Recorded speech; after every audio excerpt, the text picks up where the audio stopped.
إن الحمد لله نحمده ونستعينه ونستغفره ونعوذ بالله من شرور أنفسنا وسيئات أعمالنا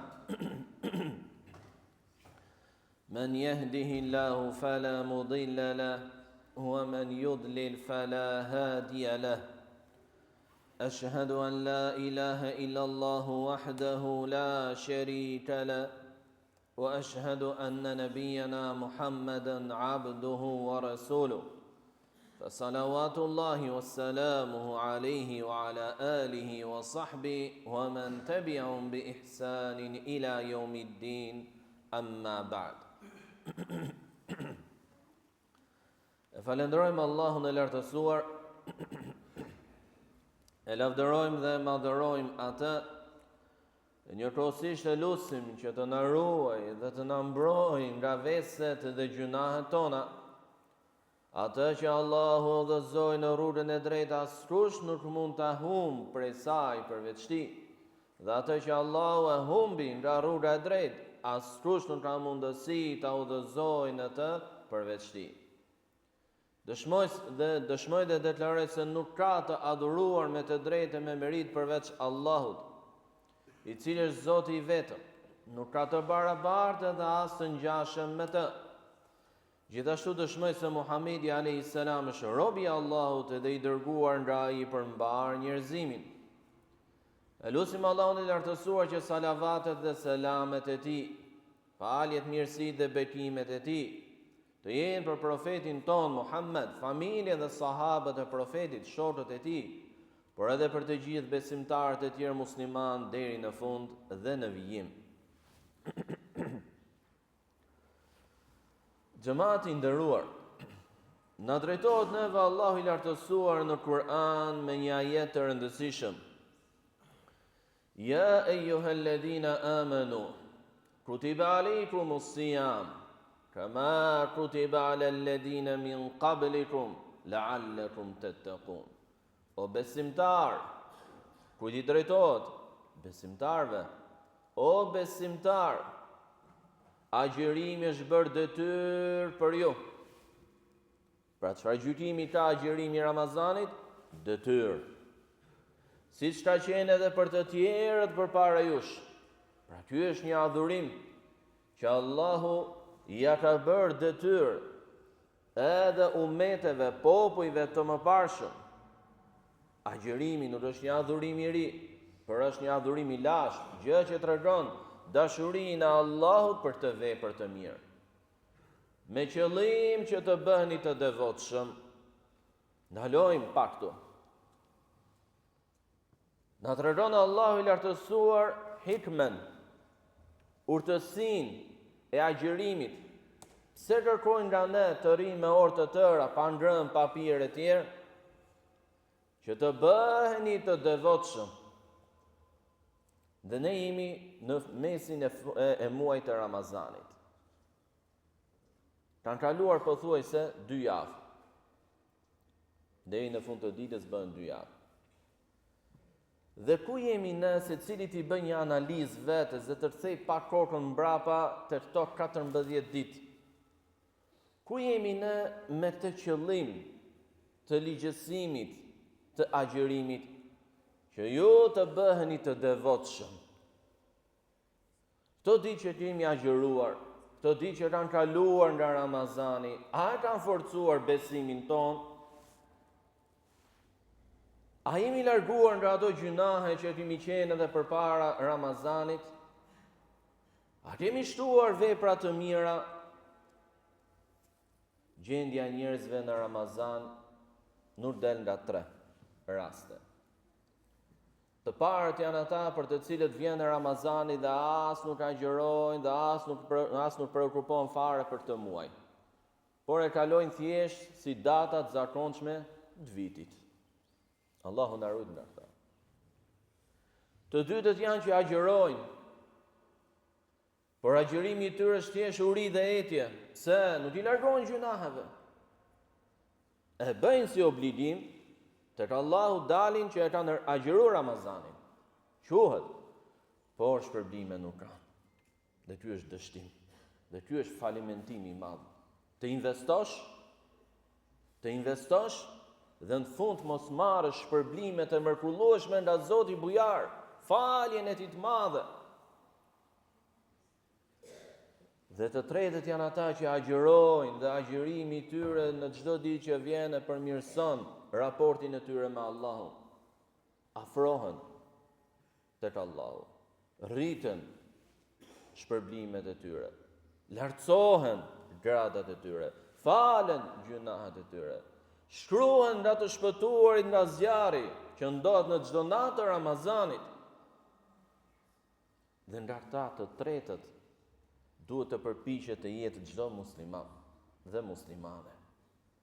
Të analizoj veten e tij, 14 ditë nga Ramazani kaluan. Si është raporti im me Allahun? Si kanë qenë këto ditë për mua? Thjesht uri, etje?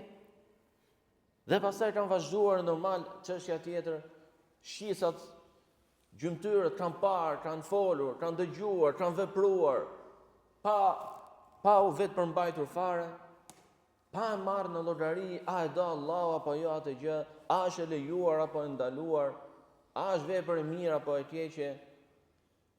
Nuk është ky qëllimi i agjërimit. Profeti alayhi salatu wassalam çfarë tha? Kur është dita e agjërimit të ndonjërit nga ju, të mos bërtas, të mos uleras, të mos sillet keq. Pra agjërimi nuk është vetëm edukim i stomakut, i trupit për të rezistuar pa ngrënë dhe pa pirë. Ja, nuk është vetëm ky. Qëllimi kryesor i agjërimit është la'allakum tattaqun, që të bëni të devotshëm. Dhe njeriu nuk ka vetëm trup fizik, njeriu ka dhe shpirt. Njeriu ka dhe moral, ka karakter, ka zemër, ka mendje. A pastrohen këto gjatë agjërimit, gjatë Ramazanit? Sepse Ramazani është mundësia më e mirë që ti të pastrosh veten nga gjunat, që ti të afrohesh tek Zoti yt, që ti të reflektosh. Ti bësh analizë vetes, ku jam unë në raportin tim me Allahun? Sa vend zë në zemrën time ahireti, sa i friksohem unë llogarisë tek Allahu. Çdo ditë që vjen po i afrohem takimit me Zotin tim, e pashmangshme. Çoje në harresa duash të gjë. Ky është realitet që nuk frenon dhe nuk kthehet mbrapsht dhe nuk ndryshon. Çfarë kam bërë unë për Zotin tim? A kam unë suksese në Ramazan? Sepse Ramazani duhet të jetë për secilin nga ne muaji i sukseseve. Prandaj profeti alayhi salatu wassalam i përgëzonte sahabët kur hynte muaji i Ramazanit. Ju erdhi juve një muaj i madh, një muaj me begati, hapen portat e xhennetit, mbyllen portat e zjarrit, prangrosen shejtanët. Do të jetë muaj i sukseseve, i shtimit të sadakas, i shtimit leximit Kuranit, i dhikrit, i istighfarit, i fjalës së mirë, i pajtimit, i përmirësimit të raporteve me njerëzit, sjelljes së mirë, namazit në xhami, largimit nga gjunahet, ndihmës që mund të japësh çdo kujt, qoftë me gjymtyr, qoftë me para, qoftë me fjalë, është shumë llojshme. Përcillet në sunetin e profetit alayhi salatu wassalam nga Talha ibn Ubaydillah, se erdhën një herë dy persona të i dërguar i Allahut sallallahu alaihi wasallam për të pranuar Islamin dhe e pranuan të dy në të njëjtin moment. Por njëri prej tyre gjatë kësaj kohe spitase dhe dalloi me një devotshmëri dhe përkushtim më të madh se tjetri. Kishte adhurim më shumë, merrte pjesë në betejë dhe u vra në një nga këto beteja. Dhe pas një viti vdiq edhe tjetri. Dhe thot Talha, i pash këta të dy në ëndër bashkë me veten time. U afruam tek portat e xhenetit dhe doli nga xheneti një nga rojtarët e xhenetit dhe mori atë që vdiqi dyti të parin dhe e futi të parin në xhenet. Dhe kjo është nderim, të hysh përpara të tjerëve në xhenet është nderim nga ana e Allahut, është vlerësim. Sepse përshpejtohet përjetimi i mrekullive të paimagjinueshme. Më pas doli një tjetër, mori edhe të dytin, atë që vdiqi i pari dhe ishte më i devotshëm, Më pas doli një i tretë dhe më tha mua, akoma s'ka ardhur koha jote. Pra do t'jetosh edhe ca kohë. U zgjova në mëngjes dhe më bëri çuditje ëndër thot, sepse i dyti që se kishte devotshmërinë e të parit, hyri në xhenet para të parit, që kishte devotshmërinë më të lartë dhe u vra, sakrifikoi pasurinë, jetën e tij për hir të Allahut. Dha çfarë kishte? Dhe shkova dhe pyeta profetin alayhi salatu wassalam. Dhe më tha, pse çuditeni? A nuk është ai që vdiqi i dyti ka agjëruar më shumë dhe ka falur namazë më shumë, ka bërë ruku dhe sejdë më shumë se i pari? Ja, pra. Ka agjëruar një Ramazan më shumë. Ka falur namazë dhe vepra tjera më shumë se i pari. Prandaj ta shfrytëzojmë këto ditë që kanë mbetur nga ky muaj. Ti bëjmë më të mira nga ajo që kaloi. Ta lutim Allahun Azza wa Jall se vetëm prej tij vjen suksesi, që të na japi neve sukses, që ditët që kanë mbetur të jenë më të mira dhe të jenë shlyrje për ndonjë mandrësi që kemi pasur në ditët e kaluara. Dikush ka nevojë të kthehet Zotit e tij me pendim, sepse agjërimi mund ta ketë shoqëruar me gjunahe, dhe Allah është falës i madh. Allah nuk na drejtohet neve në Kur'an se i urren penduesit. Për çfarë? Inna Allaha yuhibbu at-tawwabin. Allahu i do ata që pendohen. Çfarë do kupton kjo? Që nëse ti pendohesh, sado të jenë gjunahet e tua, pendimi i vërtet, Allahu do të doj. Që marrë me vete dashurinë e Allahut. Ti u ballafaqove me Zotin tënd me gjunahe, ai të kthye ty me dashuri dhe mëshirë kur ti pendohesh.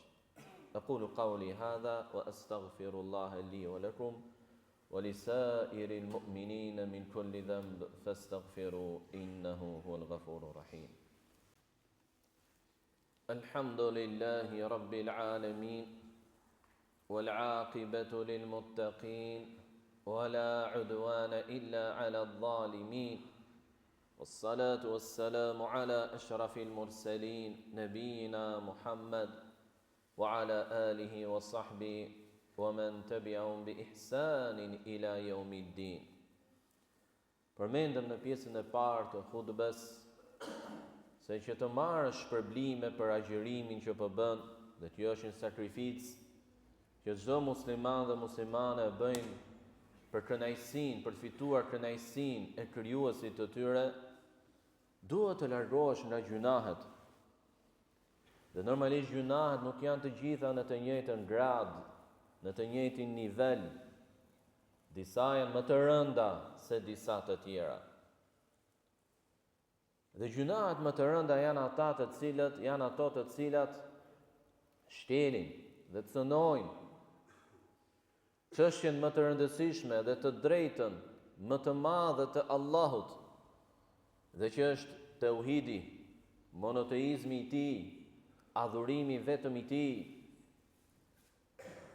Dhe ky është idhujtaria, paganizmi, i cili shfaqet me forma nga më të ndryshmet në çdo popull e në çdo vend, nga njëra kohë në tjetrën.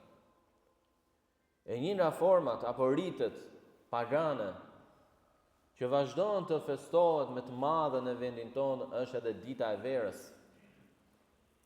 Të gjithë e dim, por edhe studiues e kanë përmendur se origjina e saj është pagane. Pra bëhet për madhërimin, adhurimin e të tjerëve në vend të Allahut, duke kërkuar mirësi dhe bereqet për ditët në vijim, jo prej Allahut, por prej idhujve. Fakti që ajo është tradit nuk e bën atë të saktë dhe të drejtë. Jo çdo tradit është e saktë, e duhur, e drejtë dhe e dobishme. Profeti alayhi salatu wassalam hoqi shumë nga traditat pagane dhe të gabuara të idhujtarëve arab dhe i zëvendësoi ato me ligjet dhe parimet e drejta të Islamit. Vendosja e fijeve në duart e fëmijëve verore që quhen ndryshe, apo disa forma të tjera prej vezëve të zira, luleve, plisave e tjerë që i marrin me besimin se do të hecim bar, kjo është nga gabimet e rënda. Kjo është nga gabimet e rënda që hecënojnë agjërimin tënd, që humbin shpërblimin e agjërimit. Muslimani duhet ta vlerësojë mirësinë që i dha Allahu dhe atë pasuri që Allahu në mënyrë të veçantë i dha vetëm atij. Dhe kjo pasuri është Islami, të bëri musliman. E mbushi zemrën tënde me dritën e udhëzimit, të njohu me veten e tij, me të dërguarin e tij, me librin e tij, të mësoj pse u krijove, çfarë të pret pas vdekjes. Gjë që shumica e njerëzve janë krejtësisht në çpërkujdesje dhe e kanë në harresë. Dhe mendojnë se duke mbajtur në harresë do të shpëtojnë, apo do ta shtyjnë afatin e vdekjes. Por e do të jetë e tmerrshme për ata kur t'i vijë në moment dhe ata e kuptojnë të vetet e tyre që s'kan bërë asgjë në ditët e kaluara të dynjas për atë ditë të takimit me Zotin e tyre. Prandaj muslimani, prindi musliman, bashorti musliman, kryefamiljari e mban të pastër familjen e tij nga gjunahet, nga ritet pagane. Sado që i feston shumica e njerëzve, ti nuk je si shumica, Allahu të zgjodhi, të bëri musliman, të bëri agjërues, të bëri nga ata që thonë la ilaha illa Allah, të bëri nga ata që falen, të bëri nga ata që e përkujtojnë Zotin e tyre, që i friksohen Zotit e tyre, që e duan Zotin e tyre, që shpresojnë tek ai, që mbështeten tek ai, që kërkojnë strehim tek ai, mbrojtje prej tij. Ti nuk je si ata. Dhe familjen tënde mos e bëj si të tjerat. Ruaje me udhëzimin që të dha Allahu. E njerëzit e tjerë që të urojnë, nuk është nevoja t'i kthesh në mënyrë të vrash, të ashpër, por sqaroj. Kaq kemi për detyrë. Faleminderit për urimin, por unë nuk prefestoj sepse kështu e kështu e kështu. Pra, refuzimi nuk duhet jetë shkak për grindje, për mëri. Sepse të njëjtët që festojnë një pjesë të tyre, janë ata të njëjtët që vinë për teravi, vinë për bajram, agjerojnë, bëjnë ndonjë vepër të mirë. Pra duhet me mençuri dhe urtësi. E rëndësishme. Kujdes nga fjalët, veprat që humbin shpërblimin e urisë dhe etjes tuaj. Përpiquni të afroheni tek Allahu në ditët që kanë mbetur. Lutjuni atij sepse jeni në muajin e pranimit të lutjeve. Dhe profeti alayhi salatu sallam tha, 3 dua nuk refuzohen. Pranohen pra, dhe s'ka dyshim, dhe as nuk lejohet të dyshosh që pranohet apo jo. Jo. Një ndër to, lutja e agjëruesit. Lutja e agjëruesit. Lutuni për çështjet tuaja, për çështjet e mira të dynjas, për çështjet e ahiretit që janë më kryesore. Shfrytëzojini të orë, se do të ikin si çikën 2 javë. Dhe do të aqajmë në kuptimin e mirë të fjalës kohën e Ramazanit, kohën e pranimit të lutjeve, kohën e afrimit të Allahu, atë raport, atë ëmbëlsi që ndjen çdo musliman gjatë Ramazanit. E lutim Allahun Azza wa Jall t'i fali gabimet tona, t'i pranoj veprat tona të mira, na japi neve sukses në vepra të mira, na bëj neve për atyre që i përkushtohen vetëm atij me adhurime dhe përgjërime. E lutim Allahun e madhëruar të na bëj neve për atyre që falen dhe agjërojnë në Ramazan me besim dhe me shpresë. Na japi neve sukses që të falemi natën e Kadrit me besim dhe me shpresë. E lutim Allahun e madhëruar të na bëj neve për atyre që do të hyjnë në xhennet nga porta e Rejanit, ta bëj agjërimin ton, Kur'anin, leximin e Kur'anit, ndërmjetësim për ne në ditën e Kiametit. Allahumma salli ala Muhammedin wa ala ali Muhammad kama sallaita ala Ibrahim wa ala ali Ibrahim innaka Hamidun Majid. وبارك على محمد وعلى آل محمد كما باركت على إبراهيم وعلى آل إبراهيم إنك حميد مجيد وأقيموا الصلاة